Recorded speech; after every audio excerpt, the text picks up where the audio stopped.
Bienvenue en classe, quelle joie de vous retrouver chers amis. Nous sommes établis à la médiathèque du Centre culturel francophone du Rwanda. Il y a plein de livres ici à lire, plein d'activités qui se passent au Centre culturel francophone du Rwanda. Et donc, il faut les rejoindre sur les réseaux sociaux. Moi, par exemple, j'ai décidé de les suivre sur Instagram et Facebook parce que c'est les réseaux sociaux que j'utilise le plus. Et donc, de là, je peux voir toutes les activités qui se passent. Je vous invite à faire de même. Et oui, nous sommes des amoureux des mots en général, et des mots de la langue française en particulier pour cette classe, parce qu'on les découvre, on les décortique ensemble chaque semaine. Et bien sûr, nous partons à la découverte d'endroits historiques, d'œuvres d'art ou encore de personnages importants de l'histoire. Allez, sans trop tarder, jetons un coup d'œil à notre mot du jour.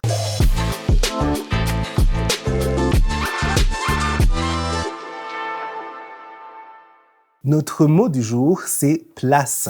Place, ça s'écrit P-L-A-C-E. C'est un nom féminin. Et on dit une place ou la place. Au pluriel, on va ajouter un S à la fin. Ça deviendra des places ou les places.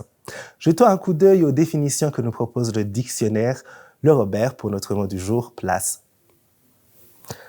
Première définition. Lieu public, espace découvert, entouré de constructions. Exemple, une place rectangulaire.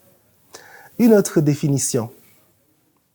Partie d'un espace ou d'un lieu, surtout avec une préposition de lieu. Exemple, ce sera à la même place. Une autre définition. Endroit, position qu'une personne occupe ou peut occuper. Exemple, faites-moi une petite place. Une autre définition. Siège qu'occupe ou que peut occuper une personne dans une salle de spectacle, un véhicule, etc.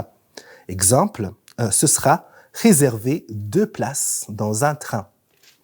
Une dernière définition de notre mot du jour, place. Espace libre où l'on peut mettre quelque chose. Portion d'espace qu'une chose occupe. Exemple, ce sera tenir trop de place. Sans trop tarder, jetons un coup d'œil à quelques synonymes de notre mot du jour, place. Esplanade, rond-point, emplacement, endroit, lieu, agencement, agora ou encore aire. D'où vient le mot place et comment s'est-il retrouvé dans le langage français utilisé tel qu'il est? Jetons un coup d'œil à son étymologie.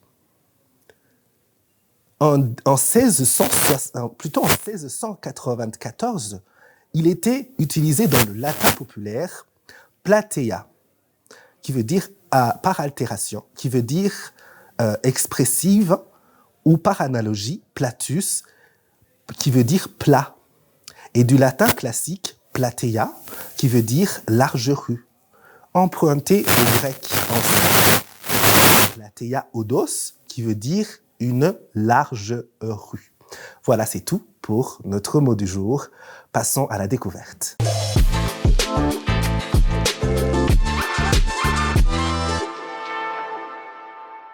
Notre découverte, c'est Christian Dior, un créateur de mode. Christian Dior est né le 21 janvier 1905 à Granville, dans la Manche, et il est mort le 24 octobre 1957 à Montecatini Terme, en Italie. C'est un grand couturier français. En 1947, il donne son nom à la maison de haute couture homonyme, financée par Marcel Boussac. Celle-ci s'illustre dès 1947 dans la haute couture et la parfumerie, puis dans tous les métiers du luxe. Christian Dior rencontre immédiatement le succès en 1947 avec les lignes Corolle, le couturier s'inspirant des courbes de fleurs pour dessiner ses robes, et la ligne en 8, la silhouette avec sa taille marquée et ses formes arrondies rappellent la forme du chiffre 8, surnommé New Look, à la suite de la phrase prononcée plus tard par Carmel Snow, la rédactrice en chef de Harper Bazaar. It's quite a revolution, dear Christian. Your dresses are wonderful. They have such a new look. La silhouette qu'il propose est d'une conception révolutionnaire. Taille cintrée, poitrine haute et ronde, épaules étroites, jambes couvertes à 40 cm au-dessus du sol. Le couturier remet l'élégance et la féminité au premier plan, loin des préceptes imposés durant le conflit mondial, qui était la Deuxième Guerre mondiale. Au lendemain de l'occupation, Christian Dior rend à la couture sa part de rêve et redonne aux femmes le goût de plaire et de susciter le désir. Il construit ses robes comme un architecte. En 11 ans, son activité s'étend dans 15 pays et assure l'emploi de plus de 2000 personnes. En 1957, sa maison représente plus de la moitié des exportations de couture françaises et Time Magazine le consacre à sa une, Dior étant le premier couturier français à faire la couverture du magazine. Pour se reposer, il séjourne en 1956 dans son château de la Colle-Noire dans le Var, où il écrit ses mémoires. En octobre 1957, à 52 ans, juste après avoir présenté sa dernière collection, intitulée Fuseau, et conçue avec son jeune assistant Yves Saint-Laurent, il est foudroyé par une crise cardiaque en Italie, où il séjournait quelques jours lors d'une cure à Montecatini Terme. Son corps est alors rapatrié dans son hôtel particulier du 7 boulevard Jules Sandeau à Paris, dont le vestibule est transformé en chapelle ardente. Il repose à Calian, dans le Var.